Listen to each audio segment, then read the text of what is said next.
dipun patih Sengkuni? Inggih nate mangertos kondang kados pundi? Patih ingkang julik sugih akal ugil. Nah, dipun tepangaken kula menika anake lanang nami kula pun Kertiwindu. Oh.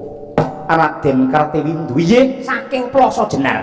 Nah, sakmenika kula gentos nyuwun prisa tangkep ndika dumateng kula, mongko kula menika anak Patih Sengkuni kinten-kinten serik menapa sengit. Aduh. Nyuwun pangapunten Kisana. Nadyan kados pundi kemawon kula mangertos dumateng kautaman lan kawicaksanan ingkang tegesipun lelampahan ingkang kawuri cekapa kinarya tepa palupi. Sak rampungipun perang Bratayuda sak saged-saged memengsan antawisipun trah Pandhawa lan Kurawa menika kedah dipun sigeg, kedah dipun rampungaken wasana wontenipun namung ngagengaken raos katresnan. Nah, syukur bagi sewinten kados mekaten. Nuwun sewu. Samangke gentos kula nyuwun prisa malih. Sampun midanget napa dereng bilih Ngastina badhe wonten wisudan ratu? Inggih, mangertos. Adi kula pun parikesit badhe sinengkakaken ing aluhur dados narendra wonten ing negari Wastina. Nuwun sewu. Mboten kok nama kula menika nglincipi cara ngapapak ngobak-obak banyu bening menika babar pisan mboten. Pancen para Pandhawa rumiyin menika piyayi ingkang luhur, piyayi ingkang sae kebak ing rek kawicaksanan. Ning kegawa umur ingkang sampun kathah, lalu ingkang yuswa satemah kirang permati lan permana anggenipun netepaken kawicaksanan. Nuwun sewu. Parikesit menika lak tedak turunipun Abimanyu. Abimanyu menika anak Janaka, mongko Ratu Ngamarta rumuhun menika Sri Puntadewa. Lah, kedahipun menawi Prabu Puntadewa menika lengser ke Prabon ingkang nyuli menika putranipun Sang Pancawala. Gandeng Sang Pancawala sampun seda, kedahipun nglerek dumateng putranipun Sang Pancawala nenggih paduka Sang Adipati Pancakusuma. Lah menika cetha lamun ta para Pandhawa menika mboten adil, para Pandhawa menika mban cindhe mban siladan. Mboten perkawis dika ingkang milik dumateng derajat pangkat edan kalian wujudipun pakurmatan niku babar pisan mboten. Ning lereke ngadil kedahipun pundi kedah dipun kencengaken. Parikesit menika sanes trahipun Puntadewa tek arep bedhengklang dadi ratu menika kados pundi? Akung Risang Kontawastra Mojo leng-leng lalu hangulati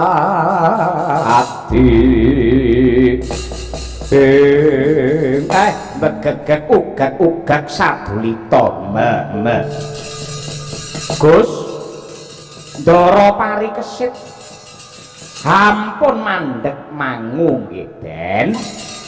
Sing meneng rasamu sing jejeg imanmu sampun ngantos kecalan kiblat kautaman lan lajering kadarman.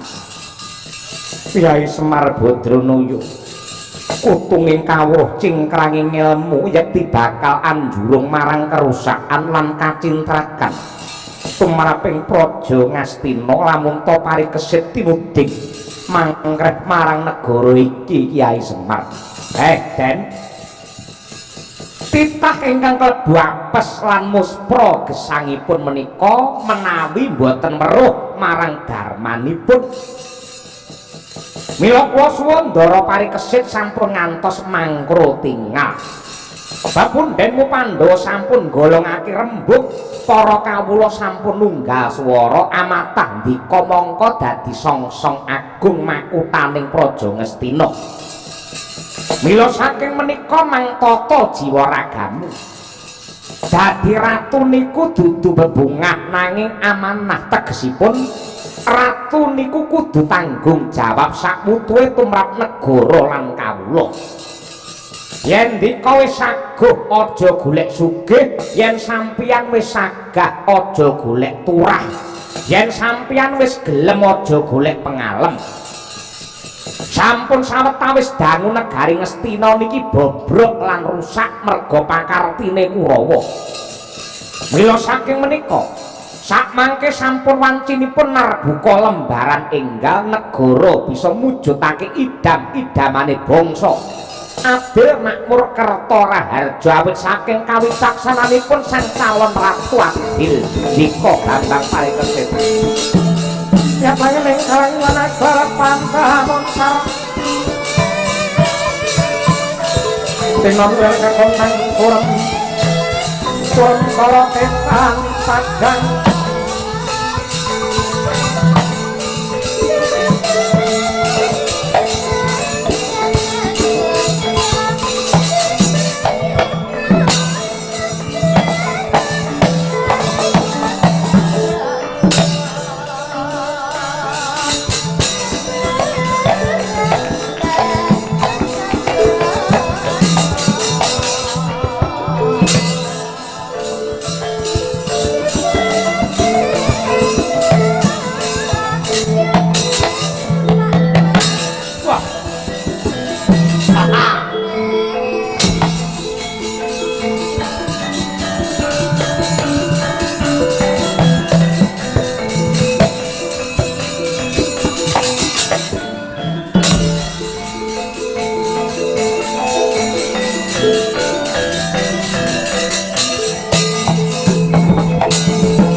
kuning angin ukur agrane ngarga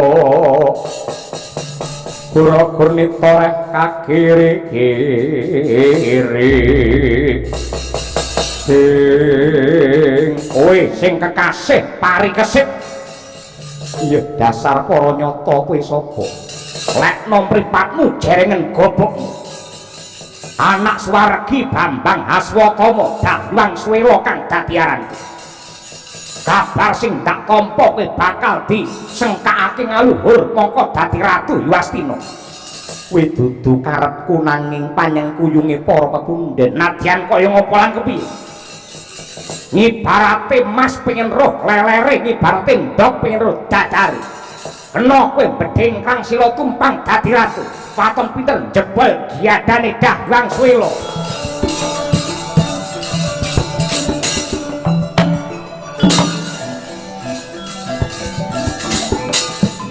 Wah. Oh. Ah.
samudra yodreng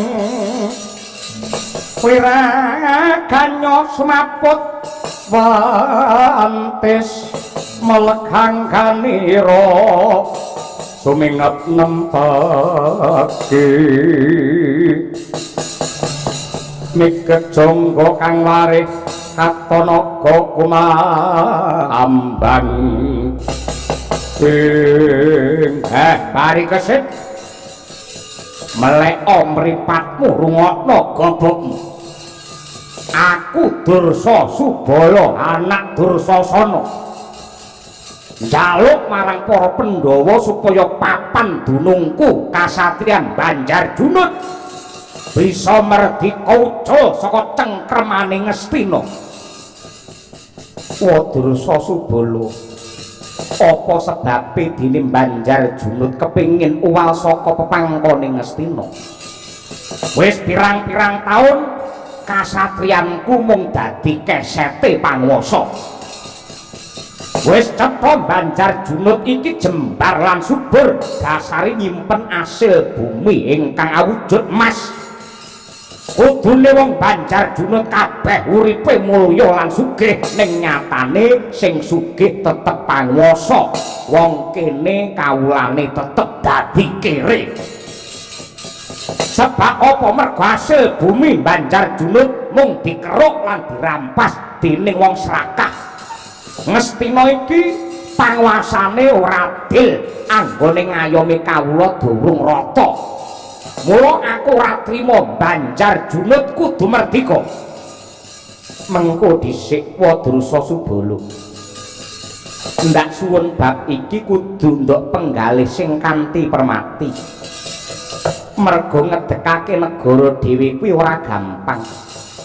Kejaba saka kuwi mestine panjenenganmu nate nyurasa sejarah lamun para sesepuh biyen wis sumpah lan prasetya nadyan negara iki dumadi saka pulo ingkang ewon cacahe lan dumadi saka pirang-pirang golongan adat suku bangsa budaya lan agama nanging tetep manunggal tetunggalan jaga utuhe bumi pertiwi. Ya mung kanthi golonging tekad giliking sedya rumeksa utuhe negara iki kanggo ngurmati lelabuhane para leluhur. Bumi iki wis disiram nganggo getih lan ditumbali balunge para kusuma bangsa. Aja nganti diprail-prail. Anane negara iki diprail-prail mergo panguwasa ora adil. Panguwasa sapa sing nduk anggap ora adil? Para Kurawa mbiyen serakah dakah hambeke murka. Mongko dina iki pepundhen Kurawa wis sirna lan calone Parut Kesit ingkang dadi Ratu Ngastina. Kowe dadi panguwasa mesti dadi wong murka tanpa beda Kurawa mbiyen. Dursa Subala. Wis dadi sumpahku. Muga sineksen jagat saisine. Yen Parikesit wis dadi ratu, aku bakal tumindak kanthi adil lan wicaksana. Saguh mulyake kawula kanthi warata klebu mulyake wong Banjarjunut. Kabeh calon ratu janjine legi ning tek-entekane mung arep ngapusi kowe.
iblis lanat wani nglemah bengkah nyelo-nyelo. Sapa bocah Pringgondani anak Suwargi Gatotkaca Sasi Kirana kang dadi aranku. Karepmu apa melu cawe-cawe perkara iki? Yayi Parikesit kae calon ratu. Aku dadi Sentana duwe kewajiban ngayomi karo panjenengane. Yen ngono kowe njaluk Radawa umurmu, dibuktekne kaprawiranmu padha karo geranganmu biyen apa ora?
Kala Pandhawa byuk gumulung mangung siring sata Kurawa kambah ungkih srukadite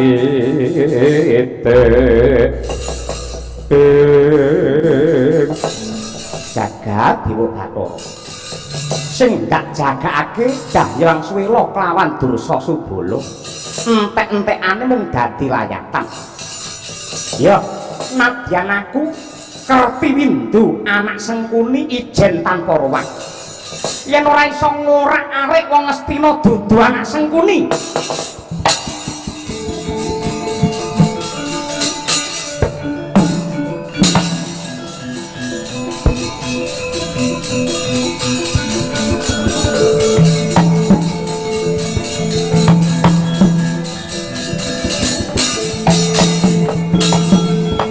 Si pengungno rang lake wong sang sayangku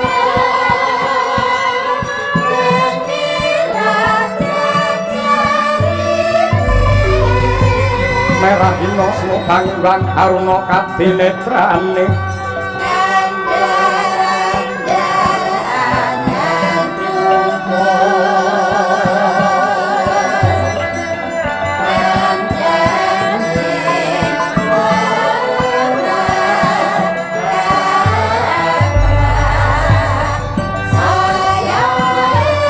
kadinetrane ugarapo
yakni jahning talaga kadi langit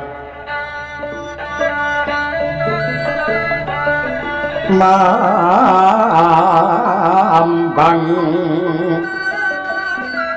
tanpa sulan upamaneka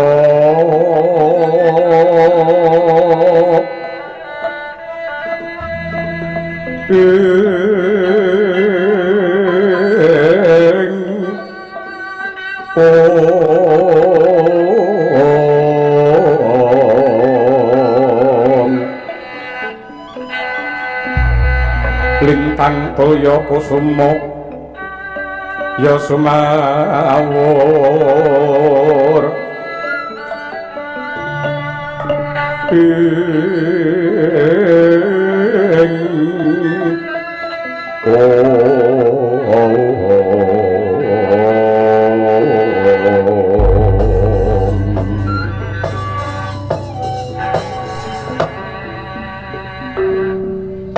kula nuwun sewu pisanak dereng dangu rawendika wonten ing Pancala mriki.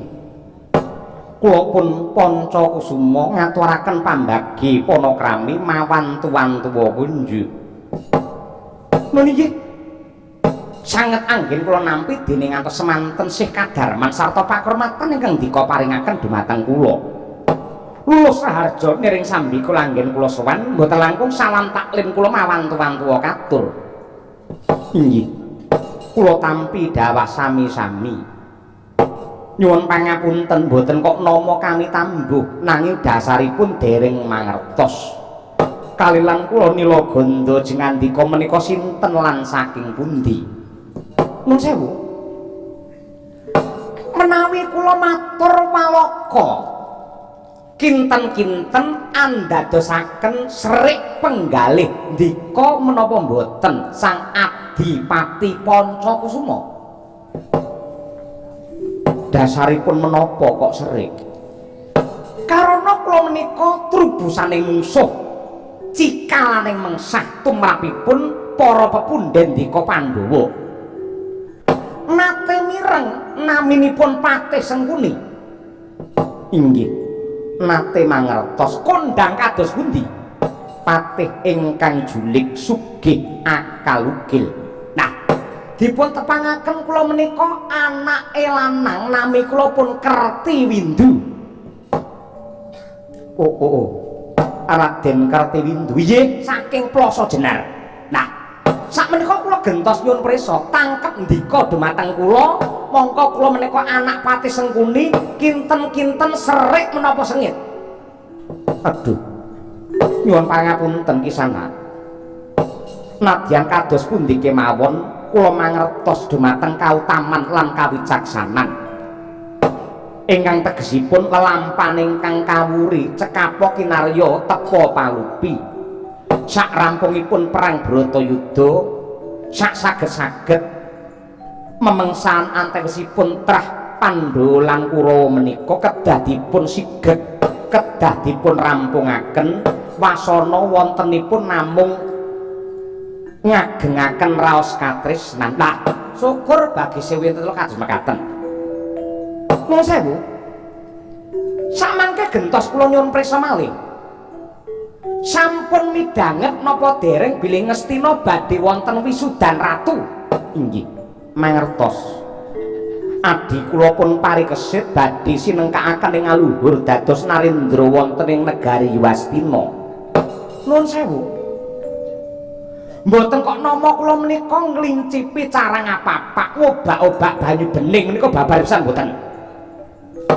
Pancen para Pandhawa rumiyin menika piyayi ingkang luhur, piyayi ingkang sae kebak ing reka wicaksanan ning kegawa umur ing sampun kathah. Umur ingkang sampun kathah lalu ingkang yuswa satemah kirang permati lan permana anggenipun netepaken kawicaksanan. Nuwun sewu. Parikesit menika lak tedak turunipun Abimanyu. Abimanyu menika anak Janaka, mongko Ratu Ngamarta rumuhun menika Sri Puntadewa. Lah, kedahipun menawi Prabu Puntadewa menika lengser ke Prabon ingkang nyuli menika putranipun Sang Pancawala. Gandeng Sang Pancawala sampun seda, kedahipun nglerek dumateng putranipun Sang Pancawala nenggih paduka Sang Adipati Pancakusuma. Lah menika cetha lamun ta para Pandhawa menika mboten adil, para Pandhawa menika mban cindhe mban siladan. Mboten perkawis dika ingkang milik dumateng derajat pangkat edan kalian wujudipun pakurmatan niku babar pisan mboten. Ning lereke ngadil kedahipun kados pundi kedahipun kencengaken. Parikesit menika sanes trahipun Puntadewa tek arep bedhengklang dadi ratu menika kados pundi? Nyak ning kalang banagara Pandhawa tinon ler kakuneng purem sotetan padang kasolan pacaring purnamengga kono dasaring mangsa katika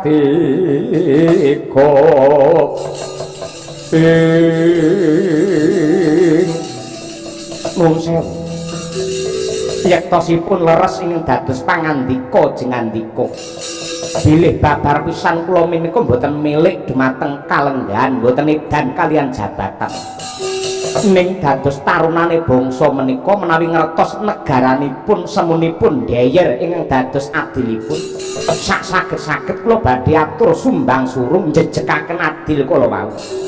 Lajeng sakmangke keparipun kados pundi? Kula badhe matur dumateng pepundhen Pandhawa. Kula badhe unjuk rasa wonten negari Ngastina. Menawi ngantos parikesit nekat dipun jemenengaken nata. Kula damel segara geni negari Ngastina. Lah ngaten.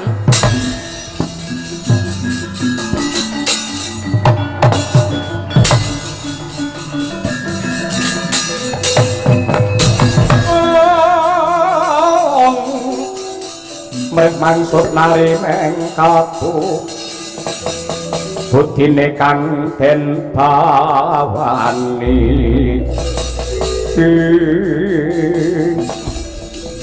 sepira to angele ngobong rasane Pancakusuma yen antarane wong tuwa karo bocah enom wis ora rukun negara Ngastina mung kari ngenteni rubuhe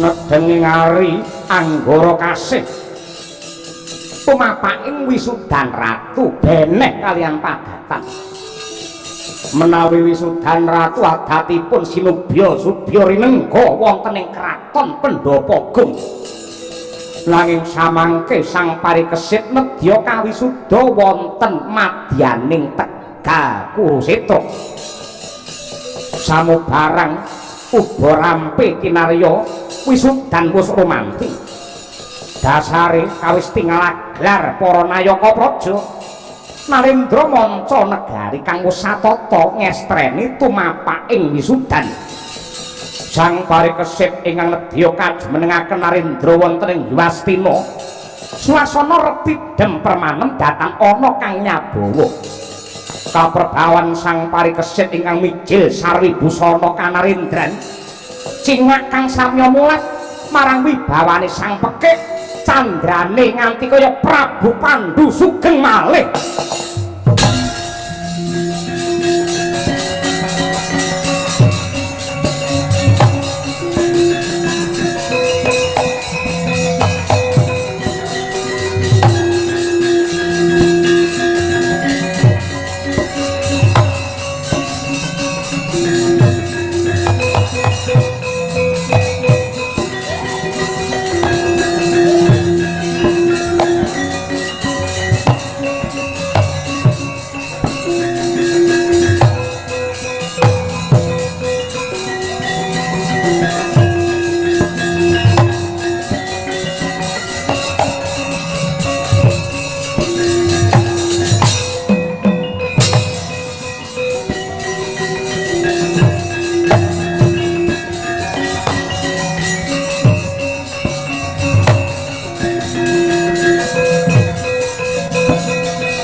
sewu Kanjeng Eyang Sri Bagindo Maswapati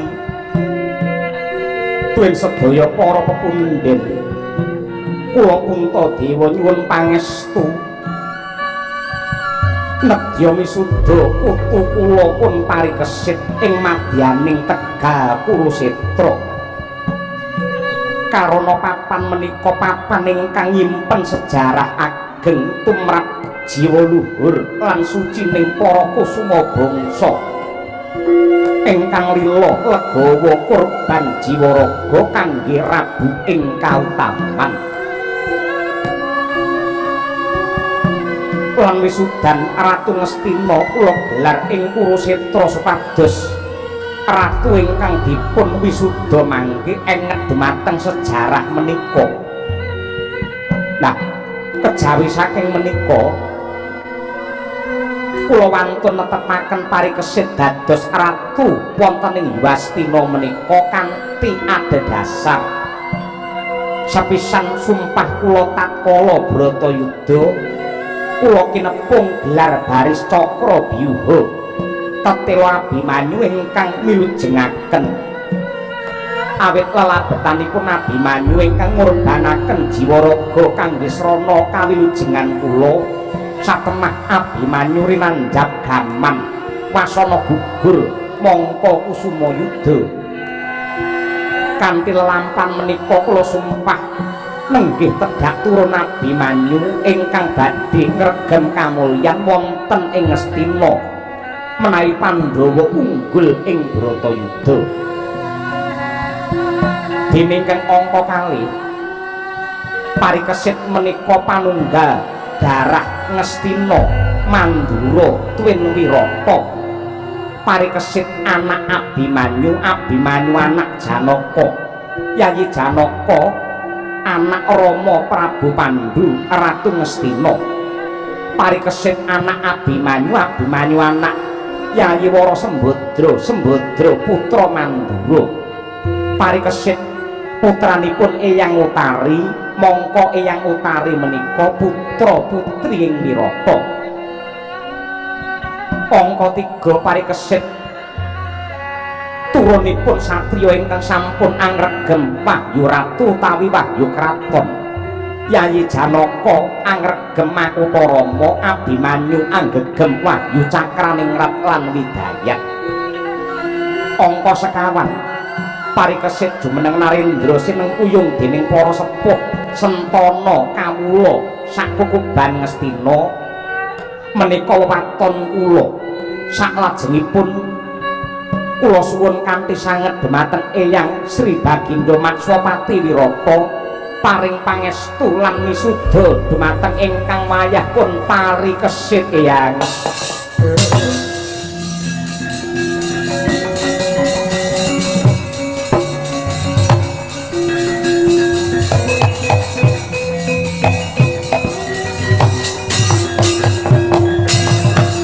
dene utamaning nata Berbudi bawa laksana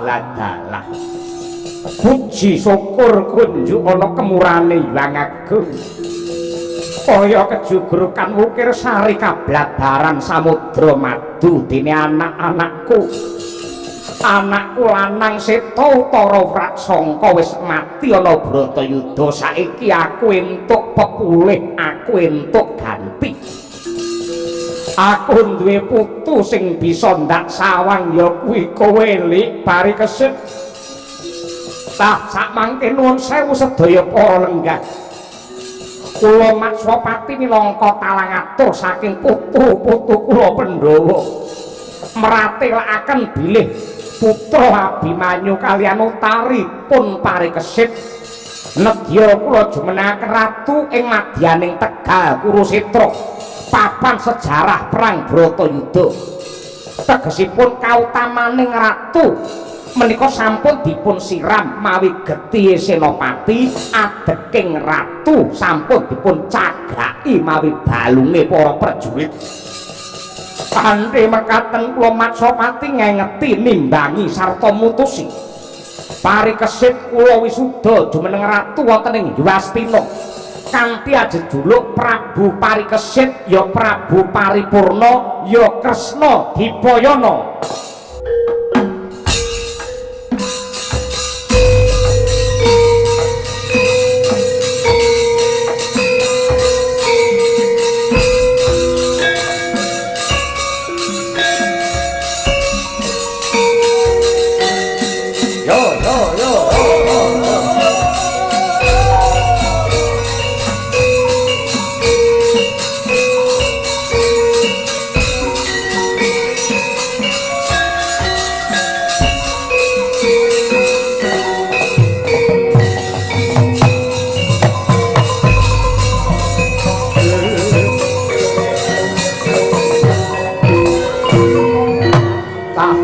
Sasampunipun kula netepaken Parikesit dados ratu mesti kemawon wonten pujangga lan boten wonten ingkang trekapatah kejawi namung putu kula Mandura putu Prabu Baladewa ewa semanten patih njaba lan patih jero kula pendhetaken para putra-putra ingkang sampun gugur saderengipun Bratayuda.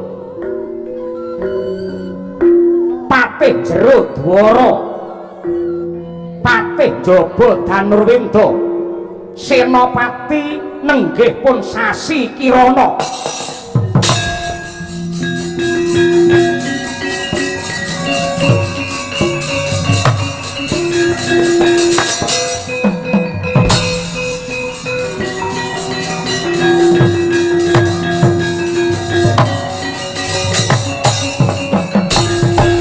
Rupa kuda kula yen tanamutusa sangsri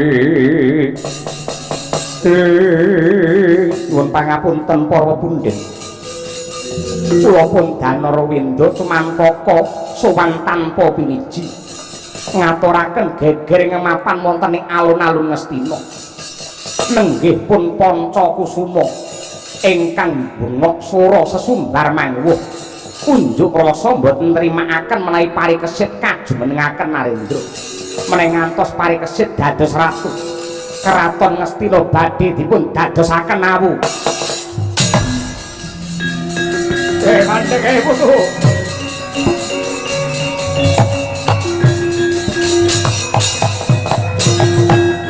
aja kaya ngono ya putu dadi ratu ki aja tumindak agahan tanpa paniti priksa kowe kudu sugih rasa kamanungsan sugih katresnan lan sugih kawicaksanan yen ana apa-apa aja dirampungi dhewe kowe duwe sentana praja semene akeh ayo iki putune sapa sing blengi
Jayamrata gerbuten aku iki adipati ing Pancala Pancakusuma para Pandhawa wis ora pecus njejekake adilan bebener bocah wingi sore sing ora ana alur darah ratu Parandene kok nekat dijumenengake Narendra mongko umure rung sepira aku Pancakusuma sing ora trima janji para Pandhawa ora bisa njejekake bebener saanane wong babati dina iki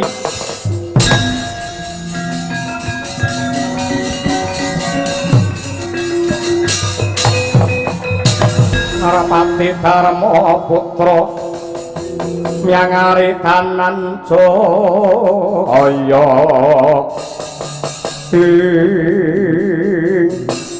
Panca Kusuma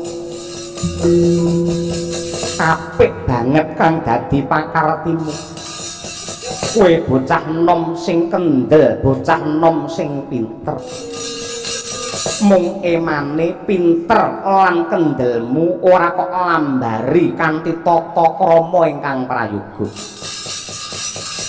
kowe rak kandhani kowe tak dongengi ya Li mbahmu Pandhawa biyen kuwi janjane duwe hak kamukten negara Ngastina ning trima ngalah karo pepundhenmu Kurawa mula direwangi mlebu ana ing Wanamarta mbabati alas toh Jiwaraga nadyan toh Jiwaraga ning para Pandhawa biyen nglakoni kanthi lila legawa ikhlas lair tekan batin mula entek-entekane bareng timuku sarana laku teteken tekun satemah katekan para Pandhawa entuk kamukten negara Ngamarta durung suwi anggene ngenyam kamukten lan kawibawan banjur merga serakahe para pundhenmu Kurawa lantaran sesukan dadu mbahmu Pandhawa dadi wong buangan ning alas 12 taun dadi batur setahun ana ing Wirata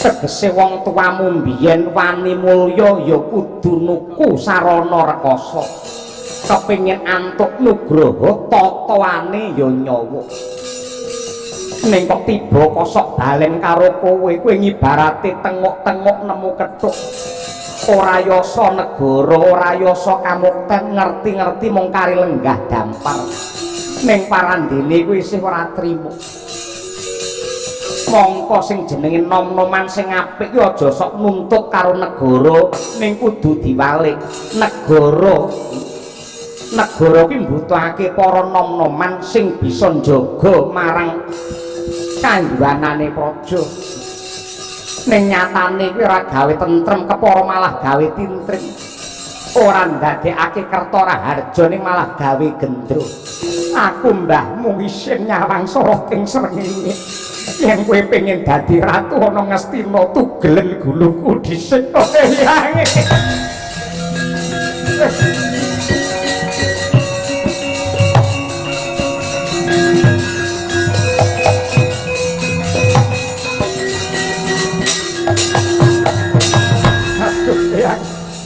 nyuwun bengi samudra pangaksami dene ingkang wayah kalimput kula krentu kula salah eyang mula besok meneh yen ana apa-apa ki dipenggalih kanthi wening aja grusak-grusu ndak kesluru dalan kleru kula tumindak kados mekaten menika karena wonten ingkang icuk-icuk sapa sing racun rasamu nenggih tedak turun patih sengkuni naminipun Kertiwindu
Thank you.